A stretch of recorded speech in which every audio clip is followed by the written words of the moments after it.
Hey there, Snapchat enthusiasts! Welcome back to our channel, where we share valuable tips and tricks to enhance your Snapchat experience. In today's video, we'll be discussing how to add a timer to your snaps. If you want to add a countdown timer to your photos and videos, this full guide is for you. Let's dive right into the step-by-step process. Step 1. Open the Snapchat app on your device. Look for the familiar yellow ghost icon either on your home screen or in your app drawer, and tap to open it. Step 2.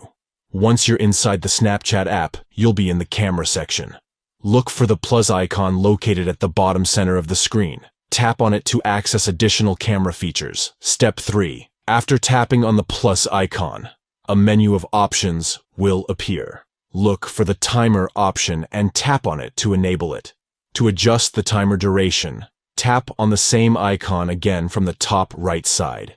Step 4. Once you've enabled the timer, you can slide the cursor to adjust the duration. Slide it to the right for a longer timer or to the left for a shorter timer until it reaches a suitable proportion for your snap. By following these simple steps, you can easily add a timer to your snaps, allowing you to capture moments with a countdown and add an element of anticipation to your photos and videos. Thank you for watching, and we'll catch you in the next video.